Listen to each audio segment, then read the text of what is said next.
Hello students, जैसे कि अभी हम पढ़ रहे हैं 11th आरबीएसई में चलने वाली अर्थशास्त्र की किताब का पहला चैप्टर।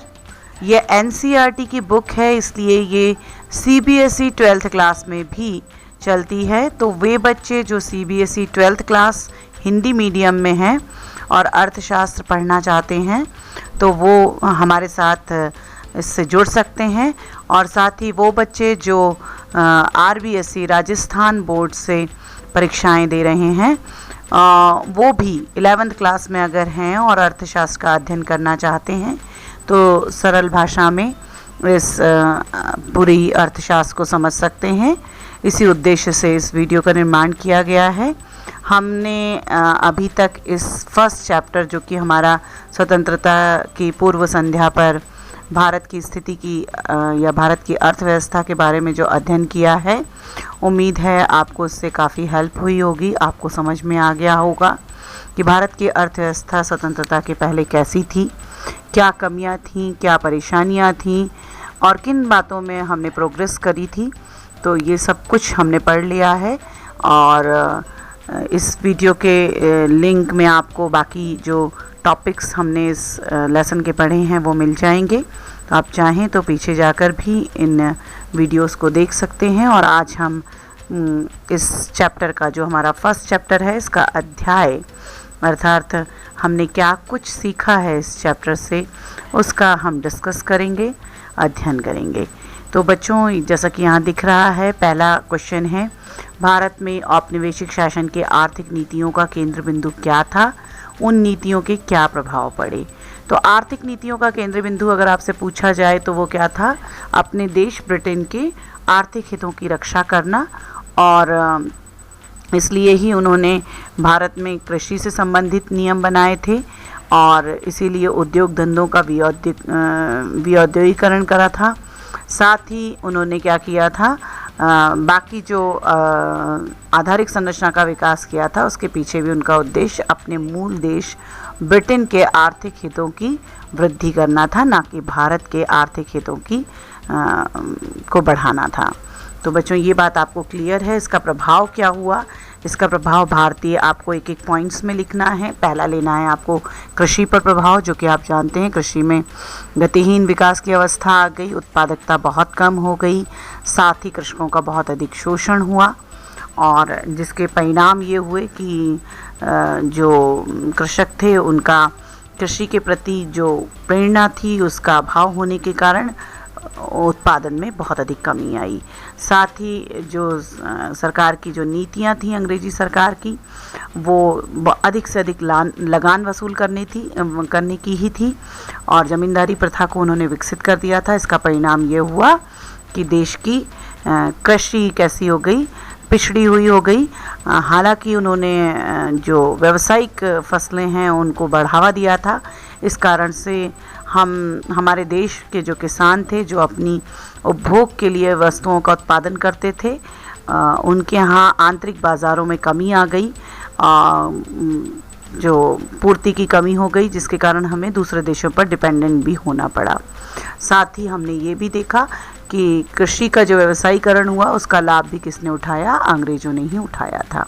तो ये बात आपको क्लियर है। इसी तरीके से आप औद्योगिक क्षेत्र की ओर जाएंगे और बिंदुवार तरीके से अलग अलग जो टॉपिक्स हमने पढ़े हैं अलग अलग वीडियोस में, उनसे आप आंसर बना करके इसको लिखेंगे कि औद्योगिक क्षेत्र पर किस तरह से बुरा प्रभाव पड़ा, या फिर हम कहें कि जनांकीय जो स्थितियां थी वो किस तरह से बदतर हो गई, और इसके अलावा विदेशी व्यापार किस तरह से बुरी तरह प्रभावित हुआ।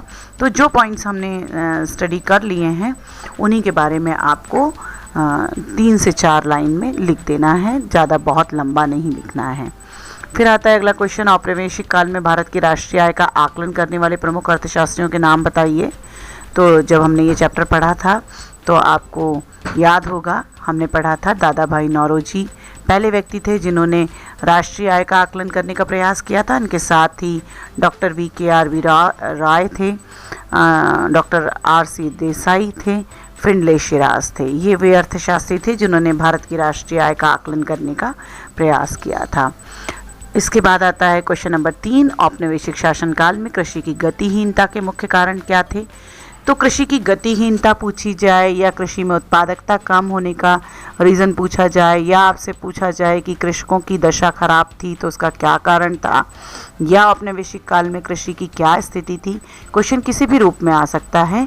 आपको आंसर लिखना है कि जो जो अंग्रेजी शासन के कारण बुरे प्रभाव पड़े थे कृषकों के ऊपर, कृषि के ऊपर, वो सब इसमें लिखने हैं, जो कि मैंने अभी थोड़ी देर पहले ही आपको फर्स्ट जब क्वेश्चन पढ़ा तो उसके बारे में बताया था कि किस तरह बुरी तरीके से कृषि प्रभावित हुई थी, कृषि की उत्पादकता कम हो गई थी, कृषकों की दशा खराब हो गई थी। ये सब आपको अकॉर्डिंग टू क्वेश्चन उसको मोल्ड कर देना है, उसके अकॉर्डिंग ही जैसा कि आपका क्वेश्चन आया है। फिर अगला क्वेश्चन आता है, स्वतंत्रता के समय देश में कार्य कर रहे कुछ आधुनिक उद्योगों के नाम बताइए। तो कुछ आधुनिक उद्योग कौन कौन से थे। एक आपने पढ़ा था सूती वस्त्र उद्योग, फिर कॉटन उद्योग था, जूट था, फिर इसके अलावा था आपका जो नील की खेती भी बहुत हो रही थी, नील का निर्माण किया जा रहा था।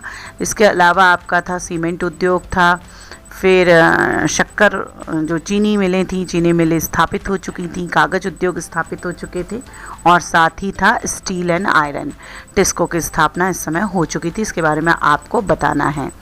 फिर इसके बाद आता है अगला क्वेश्चन, स्वतंत्रता के पूर्व अंग्रेजों द्वारा भारत के व्यवस्थित विऔद्योगिकरण के दोहरे ध्येय क्या थे। ये मैंने जब आपको औद्योगिकरण वाला पार्ट पढ़ाया था तो स्पष्ट किया था कि विऔद्योगिकरण का क्या आशय है। विऔद्योगिकरण का मतलब है कि हमारे देश में जो उद्योग धंधे थे उनको नए और आधुनिक उद्योग धंधे ना तो पनपने दिए गए और जो पुराने उद्योग धंधे थे, जो हमारे परंपरागत उद्योग धंधे थे, उनको भी क्रमशः नष्ट कर दिया गया था, उनका भी पतन हो गया था। अब इसके पीछे उनका क्या उद्देश्य था ब्रिटिशर्स का। तो पहला उद्देश्य था कि वे चाहते थे कि भारत केवल कच्चे माल का निर्यातक देश बनकर रह जाए। क्यों? क्योंकि विदेशों में, खासकर इंग्लैंड में औद्योगिक क्रांति हो चुकी थी और वहाँ पर भारी मात्रा में कच्चे माल की आवश्यकता होती थी। यदि भारत में ही उद्योग धंधे विकसित हो जाते तो इसका दुष्परिणाम किस पर पड़ता? ब्रिटेन के उद्योग धंधों के लिए कच्चा माल उपलब्ध ही नहीं हो पाता। इसलिए जानबूझकर अंग्रेजों ने हमारे देश में उद्योग धंधों को नहीं पनपने दिया, क्योंकि अगर यहाँ पर उद्योग धंधे होंगे तो फिर वो यहाँ की आवश्यकता को पूरा करेंगे। जो कच्चा माल है उसकी खपत यहीं हो जाती और ऐसे में कच्चे माल की कमी का सामना करना पड़ता ब्रिटिश उद्योग धंधों को। इसलिए उन्होंने जानबूझकर हमारे यहाँ उद्योग धंधों को नहीं पनपने दिया। दूसरी तरफ उनको ये भी डर था कि अगर देश में उद्योग धंधे पनप गए तो फिर यहाँ की जो वस्तुएं हैं जिसकी डिमांड बाज़ारों में है वो यहीं पर निर्मित हो जाएगी, देश के अंदर ही निर्मित हो जाएगी। तो फिर ब्रिटेन में निर्मित माल का उपभोग कैसे होगा, उसकी डिमांड कैसे बढ़ेगी, उसके लिए बाज़ार कहाँ से आएगा। इस डर से ही उन्होंने हमारे देश में उद्योग धंधों को नहीं पनपने दिया, क्योंकि वे चाहते थे कि भारत निर्मित माल का बाज़ार बन जाए और वो जो निर्मित माल ब्रिटेन में निर्मित हो रहा है, ब्रिटेन के उद्योग धंधों में निर्मित हो रहा है, उसका डिमांड भारत में होती रहे। इसलिए उन्होंने जानबूझकर हमारे देश में उद्योग धंधों को नहीं पनपने दिया। अगला क्वेश्चन आता है, अंग्रेजी शासन के दौरान भारत के परंपरागत हस्तकला उद्योग का विनाश हुआ। क्या आप इस विचार से सहमत हैं? तो बिल्कुल सहमत हैं। ये तो आपको पता ही है कि हमारी परंपरागत हस्तकला उद्योग बुरी तरीके से प्रभावित हो गया था। जैसे कि हमने कपड़ा उद्योग के बारे में पढ़ा, हमने खास कर पढ़ा था ढाका की मलमल के बारे में कि उसकी डिमांड जब तक अंग्रेज़ नहीं आए थे तब तक विदेशों में थी, लेकिन अब जबकि विदेशों से उद्योग, जो बड़ी बड़ी औद्योगिक इकाइयाँ स्थापित हुई थी, मशीनें से निर्मित जो माल हमारे देश में आ रहा था वो बड़ा फ़ाइन क्वालिटी थी, बहुत बारीक कपड़ा होता था, साथ में सस्ता भी होता था। इसलिए क्या हुआ कि भारतीय जो मलमल थी और भारतीय जो वस्त्र उद्योग था उसके ऊपर बुरा प्रभाव पड़ा, उसकी डिमांड कम हो गई। इसी तरीके से आप और भी चीज़ें ले सकते हैं, जैसे ज्वेलरी वगैरह हमारे यहाँ की बहुत फेमस होती थी, लेकिन धीरे धीरे उनका भी पतन होने लगा, क्योंकि सभी कुछ चीज़ें कहीं ना कहीं मशीनों के माध्यम से आसानी से बन जा रही थी। ब्रिटेन में सस्ती भी पड़ रही थी क्योंकि कॉस्ट कम हो रही थी उनकी, तो इसलिए लोग उन चीज़ों के प्रति उनका रुझान बढ़ा और लोग उन चीज़ों को लेने लगे जो ब्रिटेन से आ रही थी, सस्ती थी। इसी तरीके से जो धातु के बर्तन, जो पीतल के बर्तन वगैरह बनते थे, उन पर भी बुरा प्रभाव पड़ा। स्टील भी आ गया था उसी समय पे, तो स्टील के लोगों ने बर्तन भी यूज़ करना शुरू कर दिया। तो जो परंपरागत तरीके से जो हाथ से बर्तन बनाने वाले होते थे, ठठेरा जिनको कहते हैं, जो कि बर्तन बनाते थे, उनका काम भी छिन गया। तो बहुत सारी चीज़ें मशीनों से बनने लगी थी, जिसका बुरा प्रभाव किस पर पड़ा? भारत के जो परंपरागत हस्तकला उद्योग थे। तो उत्तर के पक्ष में आपको और भी आप ढूंढ सकते हैं कि किन किन चीज़ों पर, कौन कौन से परंपरागत हस्तकला उद्योग थे जिन पर बुरा प्रभाव पड़ा अंग्रेजी शासन के दौरान। तो ये बात आपको समझा देनी है। फिर अगला क्वेश्चन है, भारत में आधारिक संरचना विकास की नीतियों से अंग्रेज अपने क्या उद्देश्य पूरा करना चाहते थे? देखिए, आधारिक संरचना शब्द का आशय मैंने आपको बताया है कि आधारिक संरचना का मतलब होता है कि जो रेल है, हालांकि आगे मैंने बताया भी है कि आपको जो चैप्टर है वो पूरा आधारिक संरचना पर आएगा, जहाँ पर आपको सामाजिक और आर्थिक आधारिक संरचना का अंतर भी समझाया जाएगा और साथ में बताया जाएगा कि भारत में वर्तमान में क्या स्थिति है। लेकिन अभी हम बात कर रहे हैं अंग्रेजी शासन के समय आधारिक संरचना, तो रेल है, पत्तन है, पत्तन यानी बंदरगाह हैं। फिर इसके अलावा सड़क मार्ग जो उन्होंने विकसित किया था, या डाक तार की व्यवस्था जो उन्होंने की थी, इन सब का हमारे अर्थव्यवस्था पर क्या प्रभाव पड़ा और अंग्रेज़ों का क्या उद्देश्य था ये सब स्थापित करने के। तो आप बिंदुवार तरीके से इसमें भी लिखेंगे। पहले जैसे आपने ले लिया कि रेलों के विकास का आधारिक संरचना पर प्रभाव, फिर सड़कों के विकास का सड़कों के विकास का उद्देश्य जो अंग्रेज़ों का था वो क्या था, या रेलों के जो उन्होंने विकास किया था देश में उसका क्या उद्देश्य था। तो इसके बारे में हम अध्ययन कर चुके हैं। हालांकि थोड़ा सा मैं बता दे रही हूँ। रेल जो सड़क है उनका विकास उन्होंने इसलिए किया था कि वो जो इंटीरियर में गांव आदि हैं, जो सड़कें हैं वो पुरानी वाली अच्छी नहीं थी, और वो चाहते थे कि चौड़ी सड़कें जहाँ पर आधुनिक जो उनके यातायात के साधन थे, मोटर कार आदि, वो आसानी से चल सकें और उन जगहों तक पहुंच सकें जहां से कच्चा माल उठाया जा सके, जहां से वो कच्चे माल का जो उनकी डिमांड विदेशों में हो रही थी उसको पूरा किया जा सके। इसलिए उन्होंने सड़कों का निर्माण किया था। साथ ही उन्होंने रेल मार्ग का विकास भी इसीलिए किया था कि दूर दराज के क्षेत्रों तक आवागमन आसान हो जाए और वो बिल्कुल एक कोने से दूसरे कोने में देश के जा सकें, और वहाँ से जो चीज़ सस्ती मिलती है वो उसको ले जा कर के अपने देश यानी इंग्लैंड तक पहुंचा सकें। बंदरगाहों के निर्माण या उसके विकास के लिए भी उनका यही उद्देश्य था कि उन्होंने बंदरगाहों का विकास इसलिए किया था कि वे जो कच्चा माल है वो आसानी से ब्रिटेन तक पहुंचा सकें और उसके बाद बना बनाया निर्मित माल जो उद्योगों से वहां पर निर्मित हो रहा था उसे भारत के बाज़ारों तक पहुंचा सकें। इसी तरीके से डाक तार की बात करें तो उन्होंने जानबूझकर इसलिए विकसित किया था देश में डाक तार व्यवस्था को, जिससे कि भारत में प्रशासन और शासन उनका आसानी से मजबूत तरीके से वो कर सकें, और अगर कहीं विद्रोह हो रहा है, कहीं क्रांति हो रही है तो उसे आसानी से दबाया जा सके। तो ये सब कुछ जो कुछ भी उन्होंने किया वो नितांत अपने हित के लिए किया। यहाँ तक कि उन्होंने जो शिक्षा की व्यवस्था करी थी उसके पीछे भी उनका उद्देश्य केवल इतना था कि वे अपने धर्म का यहाँ पर प्रचार कर सकें। मिशनरीज आदि की स्थापना भी इसी उद्देश्य से की गई थी।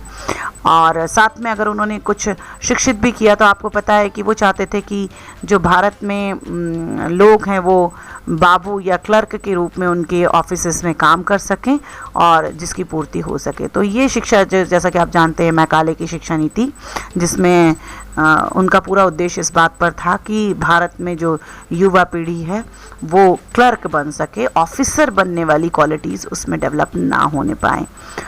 तो ये सब इनके आधारिक संरचना के विकास के पीछे के उद्देश्य थे। तो बिंदुवार तरीके से आपको इसका आंसर लिखना है। इसके बाद अगला क्वेश्चन है, ब्रिटिश औपनिवेशिक प्रशासन द्वारा बनाई गई औद्योगिक नीतियों की कमियों की आलोचनात्मक विवेचना कीजिए। अपनाई गई ब्रिटिश औपनिवेशिक प्रशासन द्वारा अपनाई गई औद्योगिक नीतियों की कमियों की आलोचनात्मक विवेचना कीजिए। तो ये जो औद्योगिक नीति उस समय अपनाई थी कि हमारे देश के उद्योग धंधों का पतन हो गया, या उन्होंने जिस तरह की औद्योगिक नीति बनाई जिसके कारण भारत देश में अपने खुद के उद्योग धंधे बहुत अधिक विकसित नहीं हो पाए, आधुनिक उद्योगों की स्थापना नहीं हो पाई, इसके बारे में आपको इस क्वेश्चन के आंसर में लिखना है। तो बच्चों, इस तरीके से हमें हर एक क्वेश्चन के आंसर का बहुत सोच समझ के और ज़्यादातर कोशिश कीजिए कि आप इसे फ्लो चार्ट में बता सकें, आप इसे बिंदुवार तरीके से समझा सकें। अगला क्वेश्चन है, औपनिवेशिक काल में भारतीय संपत्ति के निष्कासन से आप क्या समझते हैं? बहुत सिंपल सा क्वेश्चन है ये। आप अच्छी तरह जानते हैं कि अंग्रेज़ों ने जो कुछ भी काम किया उसका उद्देश्य उनका क्या था कि वो ज़्यादा से ज़्यादा यहाँ से धन ले जाना चाहते थे अपने देश में। अपने देश मीन्स ब्रिटेन में। तो अभी हम बात करते हैं कि भारतीय संपत्ति का निष्कासन कैसे हुआ, कैसे भारत का धन धीरे धीरे करके इंग्लैंड तक पहुँच गया। तो बच्चों, जैसा कि आप जानते हैं कि जब औपनिवेशिक शासनकाल था तो एक तो उन्होंने क्या किया कि जो कृषि के लिए जो व्यवस्था अपनाई थी, जो रेवेन्यू वहाँ से इकट्ठा करने की, राजस्व इकट्ठा करने के लिए जो उन्होंने ज़मींदारी प्रथा अपनाई थी, उससे बहुत अधिक लगान उन्हें प्राप्त होता था और वो सारा का सारा जो धन था वो सरकार के खजाने में इकट्ठा हो जाता था और उसके बाद उससे वो कहाँ भेज देते थे? अपने ब्रिटेन के जो खजाने थे वहाँ पहुँचा देते थे। इसी तरीके से उन्होंने क्या किया था कि हम जो कुछ भी सामान उनके यहाँ से बनाया आयात करते थे, उससे जो धन प्राप्त होता था वो धन हमारे देश से निकल करके कहाँ चला जाता था? ब्रिटेन के खजानों में चला जाता था। अच्छा, हम भारी मात्रा में निर्यात भी करते थे, ये बात आपने पढ़ा है। निर्यात हम बहुत अधिक कच्चे माल का करते थे, लेकिन कच्चे माल का एक तो जो कीमत होती थी वो बहुत कम मिलती थी और लेकिन जो धन था वो एक तरीके से वो लोग हमको देते तो थे, लेकिन फाइनली वो क्या करते थे? अपना जो उन्होंने शासन व्यवस्था बनाई थी, जो युद्ध आदि पर जो खर्चा होता था या फिर जो उनके जो ऑफिसर्स यहाँ आते थे उनकी जो सैलरी वगैरह दी जाती थी वो भारत के खजाने से ही दी जाती थी और इस तरीके से ये धन कहाँ चला गया? धीरे धीरे करके ब्रिटेन की ओर पूरा का पूरा भारतीय संपत्ति का निष्कासन हो गया। तो ये बात आपको स्पष्ट हो गई होगी। तो इसमें यही लिखना है कि किस तरीके से भारत का धन कहाँ जाने लगा था? ब्रिटेन की तरफ जाने लगा था। तो जैसा सोने का प्रवाह जिसको कहते हैं ना कि अगर हम बाज़ार से कोई चीज़ खरीदेंगे, विदेशों से अगर कोई चीज़ खरीदेंगे तो हम क्या करेंगे? उसके बदले में रुपया पैसा देंगे, कुछ भी देंगे, और उस रुपये पैसे के मतलब क्या हुआ? एक तरीके से आप उन्हें सोना दे रहे हैं, क्योंकि उस समय तो मुद्रा भी सोने या चांदी की ही चलती थी, चांदी की चलती थी बेसिकली। तो एक तरीके से धन हमारा कहाँ जा रहा था? ब्रिटिशर्स के पास जा रहा था। जनांकीय संक्रमण के, अगला क्वेश्चन है ये, जनांकीय संक्रमण के प्रथम से द्वितीय सोपान की ओर संक्रमण का विभाजन वर्ष कौन सा माना जाता है? तो ये क्वेश्चन का जवाब आप देंगे, क्योंकि मैंने बहुत अच्छे से समझाया है कि द्वितीय सोपान, प्रथम से द्वितीय सोपान की ओर संक्रमण का विभाजन वर्ष कौन सा माना जाता है। अच्छा, संक्रमण का क्या आशय है? ये जो जनांकीय संक्रमण है इसका क्या आशय है, इसको भी आप अपनी कॉपी में नोट करेंगे। इसके बाद अगला आता है, औपनिवेशिक काल में भारत की जनांकीय स्थिति का एक संख्यात्मक चित्रण प्रस्तुत कीजिए। तो जनांकीय स्थिति में क्या क्या बातें लिखनी है आपको? जब मैंने ये इसका टॉपिक समझाया था तो बहुत अच्छे से बताया था आपको कि आपको इसमें लिखना है साक्षरता के बारे में, आपको इसमें लिखना है जन्म दर, मृत्यु दर के बारे में, और इसमें साथ में आपको लिखना है कि स्वास्थ्य सेवाओं की क्या स्थिति थी, और आपको बताना है जीवन प्रत्याशा उस समय कितनी थी।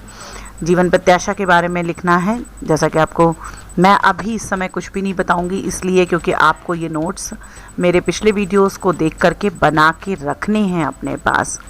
और इसके बाद आता है अगला क्वेश्चन, स्वतंत्रता पूर्व भारत की जनसंख्या व्यावसायिक संरचना की प्रमुख विशेषताएं बताइए। व्यावसायिक संरचना में हमने क्या पढ़ा था कि किस किस व्यवसाय में कितने कितने प्रतिशत देश की जनसंख्या लगी हुई थी, यानी प्राथमिक क्षेत्र में कितने प्रतिशत लोग थे। शायद आपको याद हो 70% के लगभग लोग हमारे, 70 to 80% हमारे लोग कहाँ लगे हुए थे? कृषि क्षेत्र में लगे हुए थे। इसके बाद आता है जो हमारा द्वितीय क्षेत्र और तृतीय क्षेत्र में कितने कितने लोग लगे थे। ये आपको इस क्वेश्चन के आंसर में लिखना है, हेडिंग डाल करके, फ्लो चार्ट बना करके बहुत अच्छे से सुंदर तरीके से अपनी नोट्स की कॉपी में इसको लिखना है, और साथ ही एग्ज़ाम में भी इसी तरीके से प्रेजेंट करना है कि एग्ज़ामिनर चाहे भी कि मैं इस आंसर को ना पढूं तो भी उसको इसे पढ़ना पड़े और सारे आंसर आपके सुंदर राइटिंग में अच्छी तरीके से लिखे हुए होने चाहिए। अगला क्वेश्चन है, स्वतंत्रता के समय भारत के समक्ष उपस्थित प्रमुख आर्थिक चुनौतियों को रेखांकित कीजिए। स्वतंत्रता के समय भारत के सामने कौन कौन सी आर्थिक चुनौतियां थी, यानी जब भारत स्वतंत्र हुआ तो उसके सामने क्या क्या परेशानियां आई, तो आपको इसके बारे में लिखना है। एक तो जो हमारे देश की आर्थिक स्थिति थी वो बहुत कमज़ोर थी, बहुत बुरी हालत में थी। कृषि क्षेत्र की स्थिति के बारे में आप इसमें लिखेंगे कि कृषकों की हालत बहुत ख़राब थी। फिर इसके साथ ही आप इसमें उद्योग धंधों की स्थिति के बारे में भी लिखेंगे, यानी थोड़ा थोड़ा जितनी भी बुरी बुरी बातें हुई थी उस समय ब्रिटिशर्स के काल की, वो आपको चुनौतियाँ मतलब सरकार के सामने क्या चुनौतियाँ आई कि अब पहले ये ठीक करें तब हम आगे कुछ विकास की बात करें ना, ये चुनौतियाँ होती हैं। तो आपको इनके बारे में लिखना है कि कृषि क्षेत्र की ये परेशानियाँ थीं और सरकार के सामने ज़मींदारी प्रथा भी एक अपने आप में बड़ी चुनौती थी कि इसको कैसे ख़त्म किया जाए, या जो भूमि है उसकी उत्पादकता के लिए क्या किया जाए, बढ़ाने के लिए क्या किया जाए, साथ ही उद्योग धंधों का विकास किस तरह से किया जाए, इसी प्रकार से सेवा क्षेत्र को किस तरीके से विकसित किया जाए, जनांगीय की जो परेशानियां थीं, जो कि हमने जाना कि साक्षरता दर और ये सारी जो कमियां थीं उस समय की, वो सारी आपको इसमें रेखांकित करनी है। भारत में 14वां क्वेश्चन है, भारत में प्रथम सरकारी जनगणना किस वर्ष में हुई थी? आंसर आप देंगे ये, ठीक है, क्योंकि मैं पढ़ा चुकी हूँ। जनांकीय विशेषताओं के समय ही मैंने आपको बता दिया था कि भारत की जनगणना कब हुई। साथ में मैंने आपको ये भी बताया था कि 10-10 साल के अंतराल से भारत में जनगणना का कार्य चल रहा है। तो इसका आंसर आप खुद देंगे। स्वतंत्रता के समय भारत के विदेशी व्यापार के परिमाण और दिशा की जानकारी दें। परिमाण और दिशा मतलब हमारा देश का जो विदेशी व्यापार था ब्रिटिशर्स के टाइम में, या ब्रिटिशर्स जब गए और भारत स्वतंत्र हुआ उस समय मुख्यतः किन किन देशों से हमारा क्या होता था, व्यापार, विदेशी व्यापार होता था। तो आपको बताना है कि उस समय हमारा व्यापार किससे होता था, मुख्यतः तो यूरोपियन कंट्रीज से ही हो रहा था, है ना, और कुछ व्यापार हमारा चाइना से भी हो रहा था, जापान से भी हो रहा था, यानी थोड़ा थोड़ा अदर देशों से हो रहा था, लेकिन मुख्यतः हमारा व्यापार इंग्लैंड के साथ ही होता था। क्या अगला क्वेश्चन है, क्या अंग्रेजों ने भारत में कुछ सकारात्मक योगदान भी दिया था? विवेचना कीजिए। तो सकारात्मक योगदान अगर आपको याद हो तो जिस समय हमने आधारिक संरचना पढ़ा है उस समय हमने बहुत सारी चीज़ें ऐसी देखी जो उनका योगदान था ब्रिटिशर्स का। जैसे रेलवे का योगदान दिया उन्होंने, हमारे देश में ट्रेनें चलवाईं। फिर दूसरा योगदान उन्होंने सड़कों का जो निर्माण कराया, वो चौड़ी सड़कों का निर्माण कराया जिससे परिवहन आसान हो सका। फिर उन्होंने भले ही ये सब काम उन्होंने अपने हित के लिए किए थे, पर इसके कहीं ना कहीं अच्छे परिणाम भारतीयों को भी प्राप्त हुए थे। तो आप इसमें सड़कों के बारे में लिखेंगे, बंदरगाहों के बारे में लिखेंगे, आप इसमें विद्युत उत्पादन के क्षेत्र में ब्रिटिशर्स का योगदान लिखेंगे। आप इसमें किसके और क्या लिखेंगे, इसमें और जो आधारिक संरचना जो कि सरकार ने विकसित करी थी, जैसे कि डाक तार आदि के बारे में लिखेंगे। और इस तरीके से आप बताएंगे ये सब कुछ ब्रिटिशर्स के टाइम में उनका सकारात्मक योगदान था भारत के लिए। तो इसके साथ ही आपका ये पूरा चैप्टर विद क्वेश्चन आंसर पूरा कंप्लीट हो जाता है। तो ये अतिरिक्त गतिविधियां हैं, आपको इसको प्रैक्टिकली करके देखना है। अगर आप कर सकते हैं, अभी कोरोना टाइम है तो शायद आप ना कर पाएँ, तो घर में ही आप नेट के माध्यम से इन गतिविधियों को पूरा करने की कोशिश कीजिए। और उम्मीद है आपको ये पूरा का पूरा चैप्टर अच्छे से समझ में आ गया होगा। अगर किसी तरह की कोई परेशानी है, कोई क्वेश्चन है, कोई क्वेरी है, तो आप मुझसे पूछ सकते हैं। वीडियो के नीचे जो कमेंट बॉक्स है उसमें कमेंट करके, या फिर पर्सनली मेरे व्हाट्सएप नंबर पर मुझे कॉल करके, या फिर व्हाट्सएप करके। तो आगे आप इसी तरीके से ये नोट्स पूरे बना करके कंप्लीट करके अपने रखिए। और इससे आप इसमें मुझे व्हाट्सएप पर शेयर करेंगे तो मुझे पता चल सकेगा कि आपने किस तरह के नोट्स बनाए हैं। आगे भी बने रहिए अगले चैप्टर के लिए। Thank you for watching. एक वीडियो तो मेरा तैयार हो गया है ना, देखिए क्या भाई निशा। है भाई ऋषित, हटाओ अब इसको, कैसे हटाएंगे?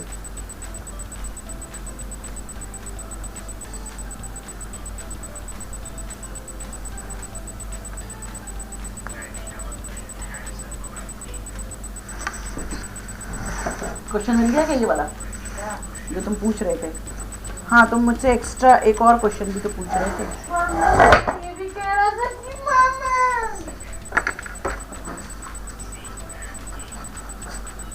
भोजन बनाने जाने, भोजन।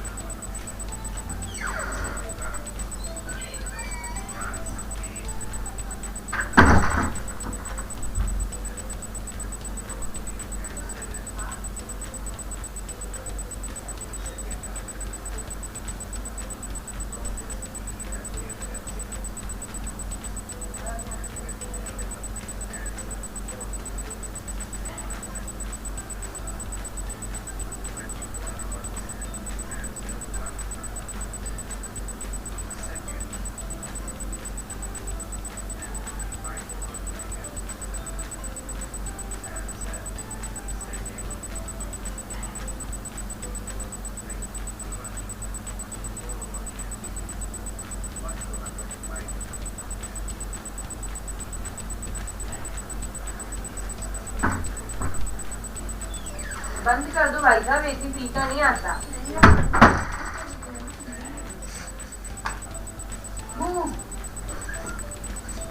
वो अच्छा आगे खा लेती यार, ये ऐसा क्यों हो रहा है ऋषि? बिना उसके बिना वो नहीं लगाए सेल हटते, वो रिमोट खराब हो गया है।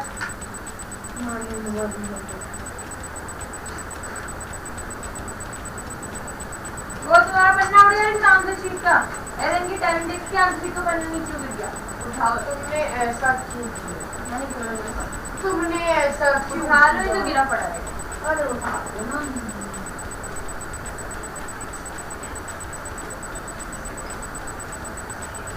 एचएनओ4 क्या है? हैं? क्या है एचएनओ4? क्या है? अरे चलो ना।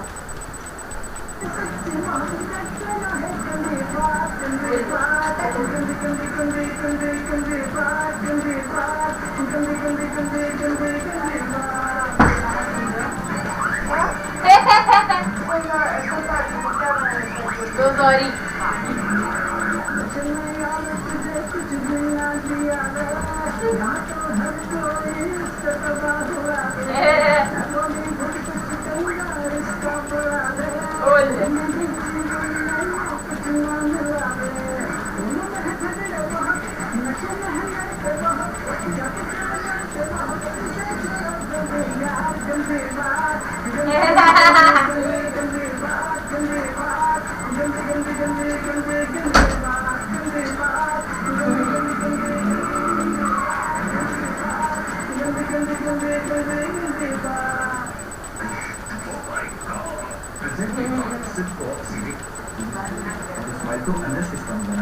ऐसी बातें किया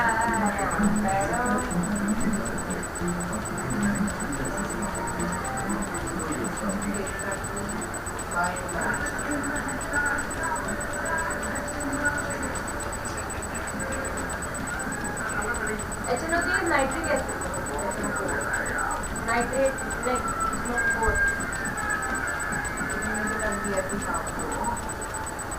इसमें तो बिल्कुल पानी नहीं है। पानी नहीं चला है, खाली है, टंकी को तो नीचे जरूर गिरता है पानी।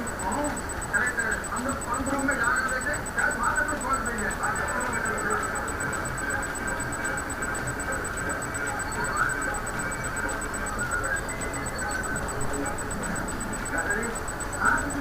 क्या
बढ़ गया यार अब चले गए मैं जिसको नो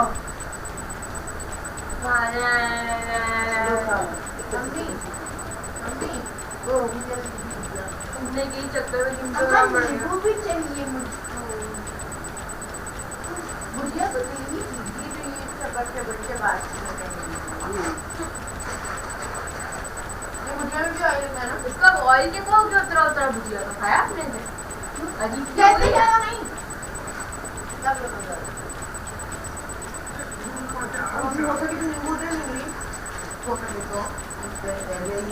मेरा फ्लेवर चेंज करना पड़ेगा, बहुत दिन चल गया स्ट्रॉबेरी। मेरे को बड़ी अच्छी खुशबू आ रही थी सुबह। आप फ्रूट बड़ा अच्छा खुशबू मार रहा है। ध्यान आए तुम्हारा कप रखा हुआ था वहाँ पे। नहीं ऐसे तो अच्छा है, पर ऐसा हो गया ना बहुत दिन, कितने दिन हो गए मुझे इसमें पीते हुए। तो वनीला पी लेना, कुल्फी पीना, कुल्फी पी लो। ना ना कुल्फी तो बिल्कुल नहीं। फिर और कौन सा है? वनीला, कुल्फी, यही अच्छे हैं। और चॉकलेट, चॉकलेट तो बहुत बेटा लगेगा तुम्हारा।